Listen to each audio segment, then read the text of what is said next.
Mesdames, Messieurs, bonjour et bienvenue sur Angle de Vue, votre émission qui se consacre à l'analyse de l'actualité sur le continent africain. Avant de lancer les débats du jour, il est nécessaire de faire un certain nombre de clarifications sur l'émission Angle de Vue du mercredi 20 janvier dernier. Il a été question des propos du Premier ministre français Manuel Valls sur le président Ali Ben Bongo Ondimba et de l'année électorale que s'apprête à traverser le pays. Suite à la dite émission, certaines récupérations ont été faites dans le seul dessein d'intoxiquer l'opinion publique gabonaise et internationale. Et certains médias très mal informés et à la solde de tiers ont tenté de récupérer une partie de l'émission. En effet, Sika TV est une chaîne de télévision française de droit français exclusivement consacrée à l'actualité socio-économique et politique sur le continent africain.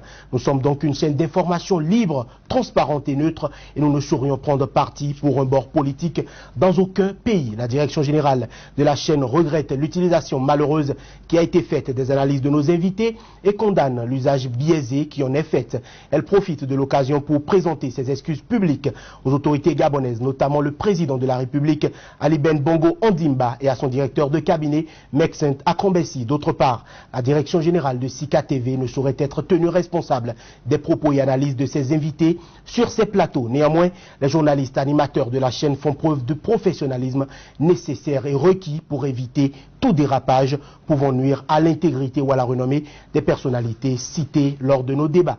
C'était là un communiqué lu de la direction générale de Sika.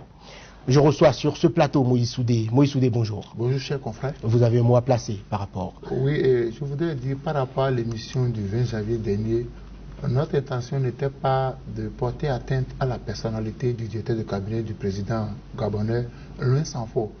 Mais malheureusement, une certaine presse internationale a récupéré l'émission et a mal interprété nos propos. Nous n'avons jamais dénié au directeur de cabinet ses compétences, ses aptitudes. Au contraire, il a beaucoup fait pour le Gabon.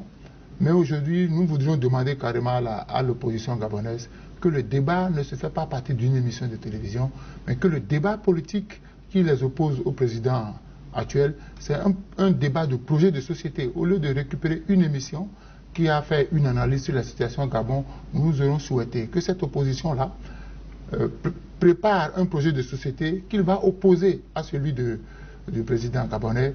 Et nous profitons de l'occasion pour présenter nos sincères excuses à tous ceux qui auraient été égratignés par nos propos. Notre intention n'était pas de nuire à qui que ce soit. Nous ne faisons rien que des analyses sur la situation en Afrique et au Gabon. Absolument. Merci beaucoup Moïse Soudé. Je reçois aussi sur ce plateau Titus Folly, journaliste et directeur de publication du quotidien béninois L'Aurore. Titus Folly, bonjour. Bonjour, cher confrère. Vous avez un mot à placer par rapport à cet âge. J'aimerais vous demander aujourd'hui quel est le procès qu'on peut faire à un directeur de cabinet qui, doit-on rappeler, est excellent. Nous sommes à l'ère de la mondialisation. On demande aujourd'hui à quelqu'un, on lui fait un procès de nationalité. Nous avons des Français qui sont ministres dans des États africains. Nous avons des personnalités béninoises qui ont été ministres d'État dans des pays africains. En Centrafrique notamment. Que peut-on aujourd'hui reprocher à quelqu'un qui fait bien son travail? Non, vous savez, au Gabon, surtout l'opposition gabonaise s'est inscrite depuis un certain moment dans une logique de turpitude. Au lieu de convaincre par son projet de société, a commencé par chercher les faux fuyants. Et parmi les faux fuyants, au lieu de s'attaquer, au lieu de faire face à Ali Ben Bongo, qui, en déplaise à ceux qui ne l'aiment pas, est un leader qui a la carapace, qui s'est encaissé, bosseur, qui travaille. Mais au lieu de s'en prendre à lui, ils veulent s'en prendre au maillon faible. Et le maillon faible, pour les Gabonais, c'est le directeur de cabinet du chef de l'État. Et c'est de là que l'expression, la sémantique un peu déphasée est sortie, la légion étrangère. Qu'est-ce qu'on lui reproche? On lui reproche d'avoir la confiance du chef de l'État. Gabonais. Voilà. Et c'est tout. Ça dérange. Ça les dérange parce que, bon, dans cette posture, avoir la capacité d'écoute du premier des Gabonais, c'est une marque de confiance. Voilà. Et beaucoup ne l'ont pas. Et ça dérange. Et nous, on comprend de plus en plus. Voilà, nous allons à présent parler des débats du jour.